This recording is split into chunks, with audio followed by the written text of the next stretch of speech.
Hello student, स्वागत है आप सभी का आपके अपने इस यूट्यूब चैनल स्टडी पॉइंट पर। आज हम लोग क्लास 10th का चैप्टर 3 करने वाले हैं, जो चैप्टर है आपका दो चर वाले रैखिक समीकरण। दो चर वाले रैखिक समीकरण होता क्या है, पहले हम लोग इसका बेसिक जो है कि कंसेप्ट क्लियर करेंगे। इसके बाद इसके एक्सरसाइज के क्वेश्चन को सॉल्व करेंगे। दो चर वाले रैखिक समीकरण, जैसा कि नाम ही से आपको लग रहा है दो चर। दो चर मतलब क्या, जैसे अगर हम एक समीकरण लिख रहे हैं, जैसे मान लीजिए 3x + 5 = 0। ये कहेंगे कि इसमें एक चर है, सिर्फ ये एक चर का रैखिक समीकरण है। रैखिक समीकरण क्या होता है? रैखिक समीकरण वो होता है जिसका पावर जो होता है वो एक होता है। जैसे अगर हम यहाँ लिख दें कि x² + 7x + 5 = 0, ये देखिए द्विघात समीकरण, इसका पावर 2 है। ये क्या है? रैखिक समीकरण। ये कैसा है? तो एक चर का। वैसे ही दो चर का रैखिक समीकरण क्या होता है? तो जैसे यहाँ पर 3x + 5y = 7 लिख दें हम, तो ये दो चर वाले रैखिक समीकरण है। दो चर वाले रैखिक समीकरण, इसमें चर मान कौन कौन सा है? तो चर मान x और y है। ठीक है, दो चर वाले रैखिक समीकरण है।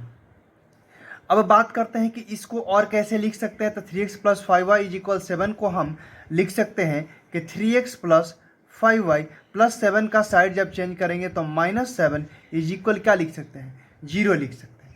3x + 5y - 7 = 0। जैसे कि एक और हम समीकरण लिख लेते हैं, मान लीजिए कि 9x + 3y = 10।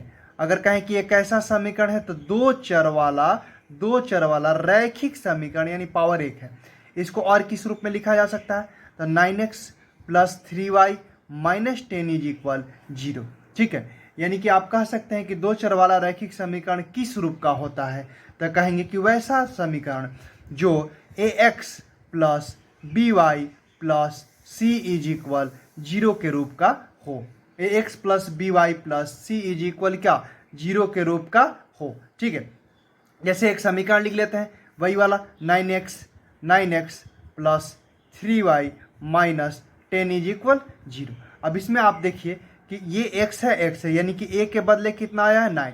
यानी कहें कि a = कितना है? 9। b = कितना है? तो b कहेंगे 3। c कितना है?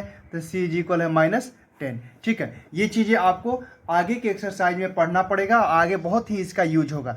जैसे अगर हम एक समीकरण और लिख रहे हैं कि मान लो 2x + 3y = 5, कहें a इसमें कितना है? 2, b कितना है? 3, c कितना है? 5 है। ठीक है, अब चलिए एक चीज़ और इसके बाद अब आएगा कि दो चर वाले रैखिक समीकरण का युग्म। दो चर वाले रैखिक समीकरण का क्या चीज़? युग्म। ठीक है, अब युग्म क्या होता है? तो युग्म जो होता है, युग्म का मतलब जोड़ा होता है। युग्म का मतलब क्या होता है? जोड़ा। जैसे ये देखिए, हम समीकरण लिख रहे थे, सिंगल सिंगल लिख रहे थे। ये एक समीकरण लिखे, फिर ये एक लिखे, यानी सिंगल सिंगल लिख रहे थे। अब जोड़ा का मतलब क्या हुआ? तो एक ही स्थिति को दो अलग अलग शर्तों में जो है कि व्यक्त किया जाता है, वो जो कहलाता है, क्या कहलाता है? युग्म कहलाता है। एक ही स्थिति को दो अलग अलग शर्तों में, मतलब इसका क्या हुआ? जैसे हम एक एग्जांपल ले लेते हैं, इस एक्सरसाइज का क्वेश्चन ही ले लेते हैं। जैसा कि इस एक्सरसाइज का क्वेश्चन दिया हुआ है कि आफताब अपनी पुत्री से कहता है, 7 वर्ष पूर्व मैं तुमसे 7 गुनी आयु का था। ये पहला कंडीशन हुआ। अब से 3 वर्ष बाद मैं तुमसे केवल 3 गुनी आयु का रह जाऊंगा। ये दूसरा कंडीशन हुआ। यानी कि युग्म वही कहलाता है कि एक ही स्थिति यानी इसमें आफताब और उसके पुत्री का ही दो अलग अलग शर्तों में व्यक्त किया गया है, वहीं दो चर वाले रैखिक समीकरण युग्म कहलाते हैं। ठीक है, चलिए एक्सरसाइज के क्वेश्चन को, अब इसमें कुछ विशेष है नहीं, इसका इस एक्सरसाइज के लिए कुछ भी विशेष है नहीं। अगले एक्सरसाइज के लिए जो विशेष होगा हम आपको बताते चलेंगे, एक्सरसाइज बाय एक्सरसाइज। नहीं तो एक ही बार में सारी चीज़ें अगर बता दी जाएंगी तो पता चलेगा कि ना ये समझ आया ना आगे वाला समझ आया। पहला क्वेश्चन क्या दिया हुआ कि आफताब अपनी पुत्री से कहता है, 7 वर्ष पूर्व मैं तुमसे 7 गुनी आयु का था। 7 वर्ष पूर्व की बात कर रहा है। अब से 3 वर्ष बाद मैं तुमसे केवल 3 गुनी आयु का रह जाऊंगा। अब से कितने वर्ष बाद? 3 वर्ष बाद। इस स्थिति को कह रहा है कि बीजगणितीय और ग्राफीय विधि में व्यक्त कीजिए। चलिए इसका हम लोग बीजगणितीय विधि पहले बनाते हैं।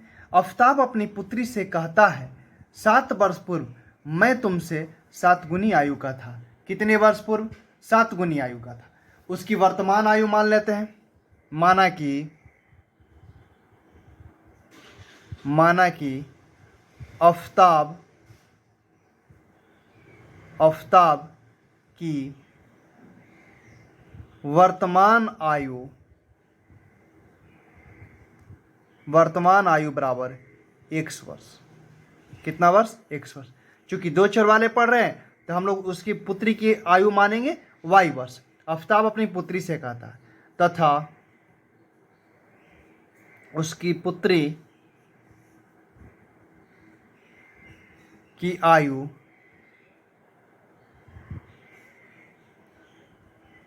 इज इक्वल y वर्ष। ठीक है, कितने वर्ष पूर्व? 7 वर्ष। मान लीजिए अगर अभी आपकी उम्र कहें कि मान लीजिए अभी आपकी उम्र 15 साल की है तो 7 वर्ष पहले या 5 वर्ष पहले कितने साल के होंगे आप? तो 15 - 5 यानी कि 10 वर्ष के होंगे। 10 वर्ष के होंगे। कहेंगे कि अभी आपकी उम्र यदि 20 साल की है, 3 वर्ष पहले कितना का होंगे? तो 20 - 3 यानी 17 वर्ष के होंगे। वैसे ही अगर हम बाद में कहें कि अभी मान लो आप 20 वर्ष के हैं, 5 वर्ष बाद कितने को आ जाएगा? तो 20 + 5 यानी कि पहले की बात करें तो उसमें माइनस करते हैं, बाद की बात करें तो उसमें प्लस करते हैं। अब यहाँ से लिखेंगे केस फर्स्ट में क्या दिया हुआ? पहले कंडीशन के अनुसार कह रहे कि 7 वर्ष पूर्व मैं तुमसे 7 गुनी आयु का था। कितने वर्ष पूर्व? 7 वर्ष पूर्व। यानी कि आफताब की उम्र 7 वर्ष पूर्व कितनी थी? x - 7। ठीक है, उसकी पुत्री की उम्र कितनी थी? तो ये जो थी आपकी y - 7। कौन 7 गुना था? तो ये 7 गुना था। तो 7 से गुना इसमें करेंगे। क्यों? क्योंकि ये छोटा है। जैसे मान लो एक नंबर दिया हुआ है कि मान लो एक नंबर दिया हुआ है 100 और एक नंबर दिया हुआ है 50। कौन ज़्यादा है? ये ज़्यादा है। कितना ज़्यादा है? तो 2 गुना। तो अब बराबर करना है चूंकि, तो 2 से गुना इसमें करेंगे, छोटे वाले में। 50 दूना देखो 100 हो गया, यानी छोटे वाले में गुना करते हैं। ये उसकी पुत्री थी, 7 से गुना इसमें करेंगे, छोटे वाले में, बड़े वाले में नहीं। बड़ा वाला में करेंगे तो और बड़ा हो जाएगा। यानी कि इसका कंडीशन क्या बन जाएगा? देखिए, तो कहेंगे कि x - 7 इज इक्वल, ये कितना हो गया? 7y। ठीक है, माइनस कितना हो गया? 49, है ना। अब 7y को इधर लाएंगे तो माइनस हो जाएगा, 7 को उधर ले जाएंगे तो प्लस। तो कहेंगे कि x - 7y इज इक्वल -49 और -7 उधर जाके +7, यानी कि x - 7y इज इक्वल -42। ये इक्वेशन नंबर आपका क्या हुआ? फर्स्ट। समीकरण क्या हुआ? फर्स्ट। एक कंडीशन से आपका आ गया। अब इसके बाद वैसे ही केस आपका सेकेंड। ठीक है, कह रहा है देखो 7 वर्ष पूर्व वाला तो हो गया। कह रहा था कि अब से 3 वर्ष बाद मैं तुमसे केवल 3 गुनी आयु का रह जाऊंगा। अब से कितने वर्ष बाद? 3 वर्ष बाद। ठीक है, तो 3 वर्ष बाद की यदि बात करें तो 3 वर्ष बाद यानी ये 3 वर्ष बढ़ जाएगा, ये भी 3 वर्ष बढ़ जाएगा। कह रहे कि सिर्फ मैं तुमसे 3 गुनी आयु का रह जाऊंगा, यानी 3 से गुना। 3 गुनी मतलब 3 से गुना। ठीक है, ये क्या हो गया? तो कहें कि x + 3 इज इक्वल, इसको गुना करेंगे तो 3x प्लस कितना हो गया? 9 हो गया। ठीक है, 3 3 कितना हो गया? 9 प्लस ये 3x को इधर लाएंगे तो x - 3x। ठीक है, इज इक्वल, बताइए वो यहाँ पर y था, एक सेकेंड, यहाँ पर y था, ये y था, ये y है, ये आपका y है, x - 3y। ठीक है, x - 3y इज इक्वल 9 - 3। ठीक है, यानी x - 3y इज इक्वल क्या हो गया? 6। समीकरण कितना हो गया? सेकंड। ठीक है, यानी कि क्या लिखेंगे कि दिए गए जो शर्त है इसका बीजगणितीय रूप ये आया। बीजगणितीय रूप ये आया तो लिखेंगे कि दिए गए शर्तों के अनुसार, दिए गए शर्तों के अनुसार बीजगणितीय रूप,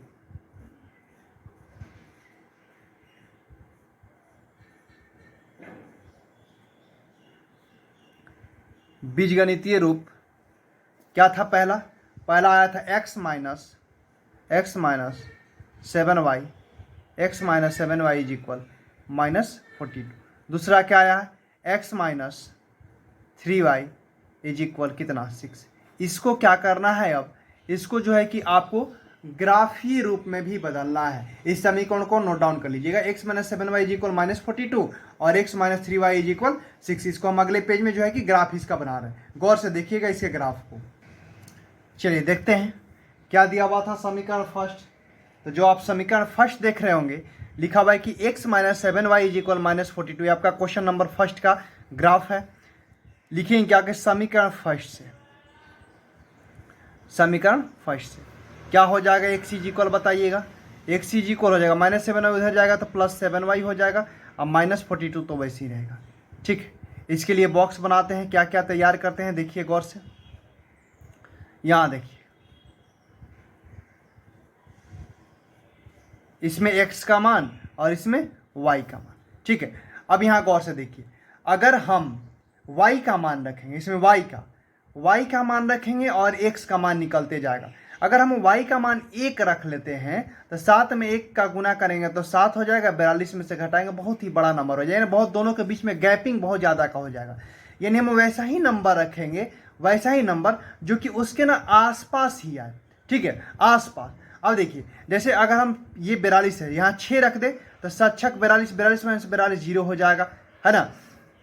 तो हम लोग यहाँ पर क्या रख लेते हैं, पहले y का मान पहले 6 रख लेते हैं। ठीक है, तो देखिए y का मान 6 रखेंगे तो 7 में 6 का गुना करेंगे 42, 42 माइनस 42, x का मान कितना आ गया 0।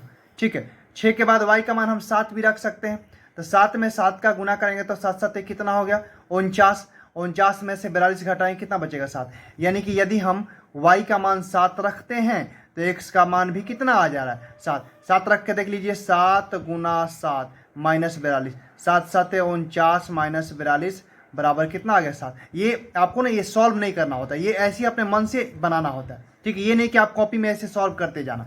ठीक है, ये समीकरण फर्स्ट से तैयार हुआ हमारा। इसके बाद लिखेंगे कि समीकरण सेकेंड से, समीकरण 2 से। समीकरण 2 से क्या होगा, x माइनस 3y इक्वल 6 था, तो x इज इक्वल क्या हो जाएगा, कहेंगे कि 6 प्लस क्या निकल के आएगा 3y। ठीक है, अब यहाँ पर इसके लिए भी तैयार कर लेते हैं, इसके लिए भी वैसे ही इसमें भी देखिए यहाँ पर क्या होगा x का मान, यहाँ पर क्या होगा y का। यहाँ y देखिए, यहाँ y क्या रख लेते हैं हम, अगर y हम 0 रख लेंगे तो ये तो 0 हो जाएगा, 3 में 0 को गुना करेंगे यानी ये 6 हो जाएगा, सिर्फ 6 बचेगा। यानी y का मान 0 तो x का मान कितना 6, और 0 के बाद अब 1 रख लेते हैं, छोटा नंबर, जैसे 6 के बाद 7 रखे थे तो 6 में यहाँ पर 3 और 1 का गुना करेंगे 3, और 6 और 3 कितना हो गया 9 हो गया। इसी चीज को आपका ग्राफ बनाना है, इसी का ग्राफ में आपको शो करना है। ठीक है, चलिए ग्राफ बनाते हैं। तो ग्राफ कैसे बनाएंगे, आप ग्राफ कॉपी में बनाना, ग्राफ हम यहीं पे बना देना आपको। ग्राफ देखिए क्या होगा इसका, ये होगा आपका x एक्सिस और ये होगा आपका कौन सा एक्सिस, y एक्सिस। ठीक है, यहाँ पर मूल बिंदु 0, यहाँ पर 1, यहाँ पर 2, गैपिंग थोड़ा सा कम ज़्यादा हो सकता है। आप ग्राफ कॉपी में बनाएंगे तो एक्चुअल वैल्यू आएगा।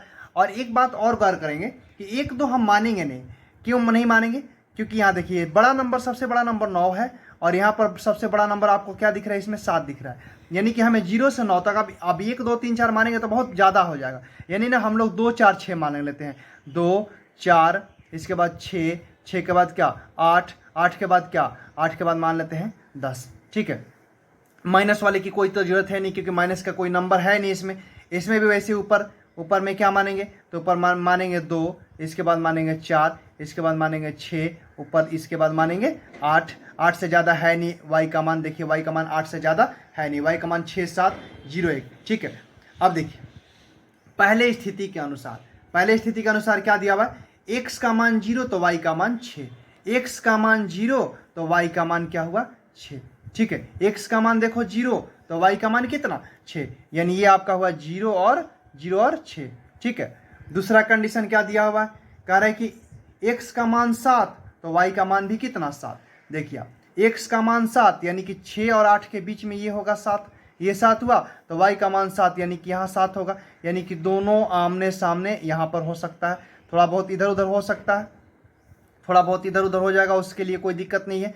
ठीक है, चलिए ये यहाँ पर लिख दें कि ये 7 और 7 हो गए। अगले कंडीशन क्या दिया हुआ कि x का मान 6 और y का मान 0, x का मान 6 और y का मान 0, यानी यही वाला कंडीशन हो गया। इसको ना पहले मिला लेते हैं, इसको हम लोग कैसे मिला लेते हैं, तो हम हाथ से मिला रहे हैं, आप लोग स्केल से मिलाना इसको, आप लोग ना इसको स्केल से मिलाना। ठीक है, इसको स्केल से आप लोग मिलाना। अब देखिए ये क्या हो गया 6 और 0। अगला क्या दिया हुआ है कि x का मान 9 y का मान 1, x का मान 9 और y का मान क्या हुआ 1 हुआ। यानी कि 1 कहाँ होगा, यहाँ होगा 2 के और 0 के बीच में, यहाँ 1 होगा। ठीक है, और जब आप इसको मिलाएंगे यहाँ पर लिख लेते हैं कि ये क्या हुआ 9 और 1 हुआ। ठीक है। जब इसको मिलाएंगे ऐसे ऐसे तो ये ना आगे जाके कटेगा, ये ना दोनों एक दूसरे के आगे जाकर ऐसे आगे जाकर ये कट जाएंगे, ये आगे बढ़ाएंगे ना तो ये कट जाएगा, एक दूसरे को यहाँ काट देगा आगे, ठीक है। ऐसा कुछ ग्राफ बनेगा। आप कॉपी में, ग्राफ कॉपी में बना लेना। ये हम ऐसे रफ कॉपी में बना रहे हैं, इस वजह से थोड़ा बहुत टेढ़ा मेढ़ा हो जा रहा है, लेकिन ये आगे जाकर बहुत ही आगे जाकर कटेगा, ठीक है। क्वेश्चन नंबर सेकंड की बात करते हैं। देखिएगा क्वेश्चन नंबर सेकंड। चलिए क्वेश्चन नंबर सेकंड देखते हैं क्या दिया हुआ है।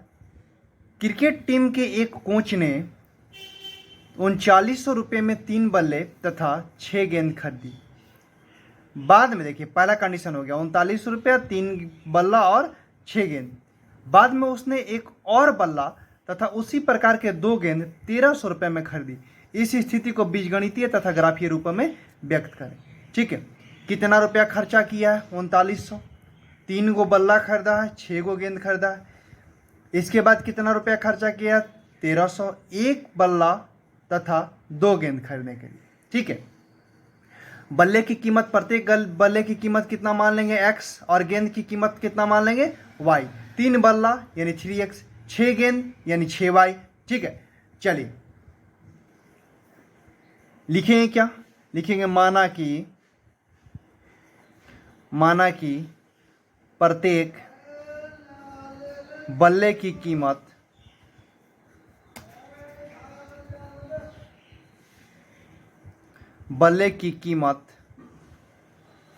इज इक्वल x रुपया तथा गेंद की कीमत